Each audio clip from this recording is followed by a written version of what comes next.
رد نمودن این سخنان باطل که میگویند مسلمان در آتش ابدی نمیماند حتی اگر عملهای شرکی را نیز انجام بدهد. سوال: بعضی ها میگویند اگر کسی که بر رساله پیامبر صلی الله علیه و سلم ایمان داشته باشد و با سوی قبله نماز بخواند، اگرچه برای شیخ هم سجده کند از برای مرشد هم سجده نماید، کافر شمرده نمیشود و مشرک نامیده هم نمیشود. تا جایی که میگویند محمد ابن عبدالوهاب که برای مشرکان و ابدیتشان در آتش حرف زده است، اگر توبه نکند اشتباه کرده و خطا کرده است. و همچنین میگوید که شیخ محمد بن سلیمان مشرکان این امت محمد صلی الله علیه و سلم تنها عذاب داده میشوند ولی بعد از آن به بهشت داخل کرده میشوند. و میگویند در میان امت محمد هیچ کس ابدا در آتش نمیماند. جواب: بسم الله. هر کسی که بر رساله پیامبر ما صلی الله علیه و سلم و همه آنچه که به شریعت آمده است ایمان آورد، اما بعد از آن برای غیر الله، خواه ولی باشد یا صاحبان قبر باشد یا شیخ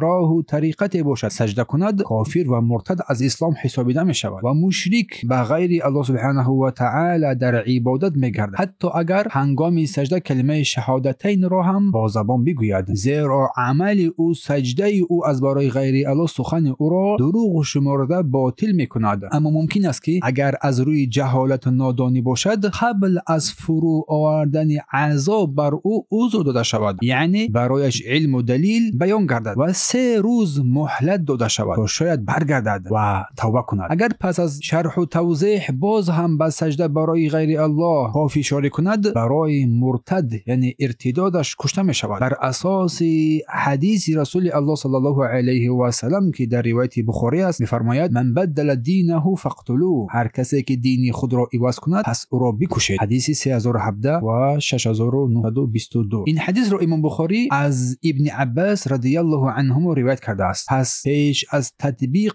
حکم عذاب باید اول حقیقت به شخص فهمانیده شود و برایش حجت قائم کرده شود. و وجود این نه اینکه آن شخص پس از رسیدن بیان حجت کافر نامیده شود، بلکه او به سبب عملی که از او سرزده است، مانند سجده کردن از برای غیر الله یا نظر کردن به غیر الله سبحانه و تعالی یا ذبح کردن گوسفند از برای غیر الله، کافر نامیده می شود. و قرآن و سنت دلالت می کند که هر کسی در حالت شرک بمیرد مغفرت کرده نمی شود و ابدا در آتش باقی می ماند. چون که الله سبحانه و تعالی می فرماید ان الله لا یغفر ان یشرک به و یغفر ما دون ذلك لمن یشاء. به تحقیق در حقیقت الله شرک را نمی بخشد و غیر آن را برای هر کسی که بخواهد می بخشد. سوره نساء آیه 116. و نیز الله سبحانه و تعالی می فرماید ما کان للمشرکین ان یعمروا مساجد الله شاهدین علی انفسهم بالکفر اولئک حبطت اعمالهم و فی النار هم خالدون. شایسته نیست که مشرکان مسجدهای الله را آباد کنند در حالی که خود بر ضد خود کفر گواهی میدهند. عملهایشان باطل شده است و در آتش ابدی و جاودانه میمانند. سوره توبه